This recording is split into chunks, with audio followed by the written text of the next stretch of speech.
Peki yine Şemdinli'den devam edeceğim. Ben şu sebeple o karşılaşmaya dair açıklamalar yaptınız, az önce de söyledim, ama hangi gerçeğe dikkat çekmek istediniz ve o gerçek niye farklı bir şekilde algılandı? Başka türlü algılanması mümkün olabilir miydi?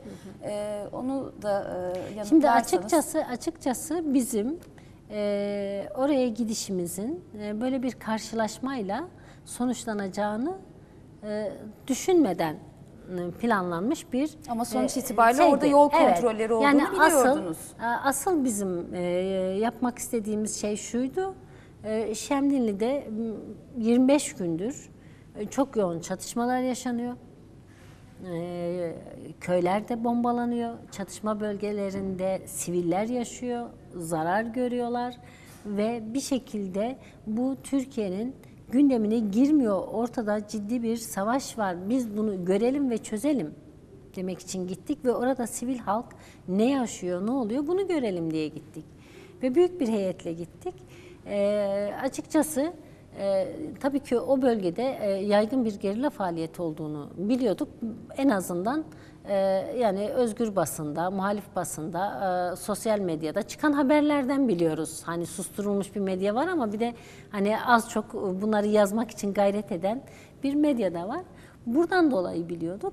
Ama bu bir planlı bir karşılaşma ve buradan bir mesaj verme kurgusu yoktu. Yani böyle bir tamamen tesadüf üzerine mi oldu bu? Tabii ki kesinlikle oradaki karşılaşma tamamen tesadüf üzerine oldu.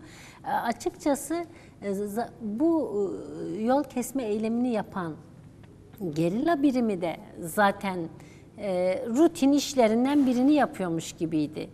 Yani hani onlarda böyle bir yüksek siyasi heyet var, onlara karşı gidelim, ne söyleyelim, başka bir siyasi mesaj verelim falan kurgusu içerisinde değillerdi. Onlar da bildiğin rutin, her zaman yaptıkları. O kadar da rutinleşmiş bu anlattığınız Tabii ki, şey çünkü orada. bizden bir gün önce 8 saat aynı noktada, biz onu bu şeyler konuşulduktan sonra köylülerden öğrendik. Dediler ki dün de burada tam 8 saat yol kontrolü yaptılar. Nihayetinde daha sonra işte Nuçe TV'de, başka televizyon kanallarında o kontrol noktalarında bayraklı törenli saatlerce kontroller yapıldığının görüntüleri yayınlandı. Yani bu böyle şey değil, sır değil artık. Yani bu böyle hani biz gittik de bulduk filan meselesi değil. Siz tesadüfen karşılaştınız. Kim gitse, biz şimdi anladık ki artık oraya kim gitse bu gerçekle karşılaşabilir. Yani bu kadar aleni bir durum.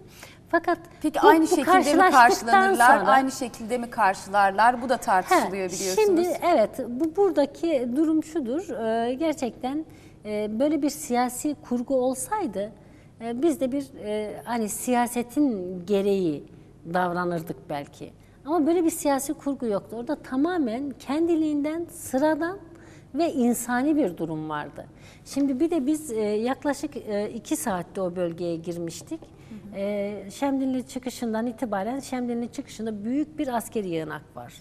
En yüksek teknolojiyle donanmış özel harekat timleri, zırhlı birlikler, böyle olağanüstü bir şey var. Ama buna rağmen olan biz yol kontrolleri ve rutinleşmiş bu tür biz olayları oradan anlatıyorsunuz. çıktık, bir 10 kilometre ilerideki köye gittik ve o giderken yol boyunca bombardıman nedeniyle yanmış ormanlar, boşaltılmış küçük mezralar gördük. Gittiğimiz bir köyde yaklaşık 1 saat kaldık ve o köyde bize evleri gezdirdiler. Evlerin duvarlarında kocaman delikler oluşmuş, duvarlarda çatlaklar oluşmuş, köydeki küçük çocukların kulaklarında işitme kaybı oluşmuş, sürekli bombardımandan kaynaklı. Bütün bunları konuştuk ve biz gerçekten de hani bir tam o 2 saatlik süre içerisinde bir ne denir, savaş gerçeğinin içine daldık. Yani bu kadar yalın bir savaş gerçeğiyle artık yüz yüzeydik. Yakılmış ormanlar, yollarda açılmış çukurlar, evlerde duvarları çatlamış evler, kulakları işitmeyen çocuklar, hastalarını bile hastaneye götüremeyen, izin alamayan köylüler, Şemdin'in çıkışına izin verilmeyen, bütün bunlar anlatıldığında ve biz işte yolda araçlar durdu, biz kaza oldu zannettik, indik, hani ne oldu diye merakla indik. Konvoy halindeydiniz Tabii muhtemelen. konvoy halindeydik ve dar bir köy yol olduğu için bizim araçlar en öndeydi, dönüşte de doğal olarak en arkada kaldık. Ve öndeki araçlar durdular. Durunca arka arkaya araçlar kaza oldu zannedip indik hızlı hızlı. Herkes de kaza oldu diyerek koşturuyor aşağıya.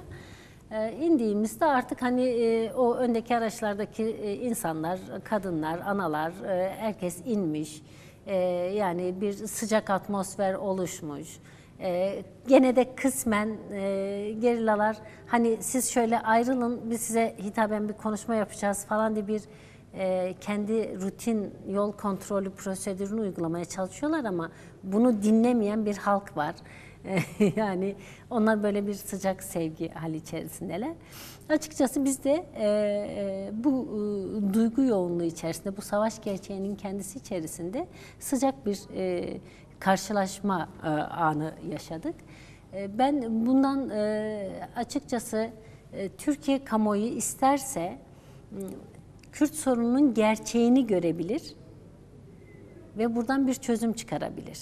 Ve siyaset de isterse bu karşılaşma anından şunu görür ki, evet orada bir terörist yok, bir düşman yok, yabancı bir ülkenin işgalci kuvveti yok, bu ülkenin çocukları var. Ve biz bu sorunu böyle çözmeliyiz. Böyle bakarsa çözebilir zaten. Böyle bakmazsa bundan çözüm çıkmaz. Yani bizim oradaki karşılaşmamız, yani sıcak bir şekilde birbirimizle selamlaşmamız aslında bu hakikatin ta kendisini ifade ediyor. Orada bir rol yok, orada siyaset yok, orada bir mesaj verme kaygısı yok. Orada hayatın yalın, sade gerçeği var. O da Kürt sorunu, Kürt insanlarının yaşadığı sorun. Çoluğuyla, çocuğuyla, yaşlısıyla, politikacısıyla, gerillasıyla, yani bir bütün olarak bir toplum var ve bu Kürt sorunu bu toplumun tamamının, her birinin kendince yaşadığı bir sorun. Aslında bir politikacı başka yaşıyor, bir ana başka yaşıyor, dağda elinde silah olan başka türlü yaşıyor. Bu bütün sorunun çeşitli alanlarında yaşayan insanlarız bizler ve bunların orada birbirleriyle sıcak ve yakın bir karşılaşma içerisinde olması hiç yadırganacak bir şey değil.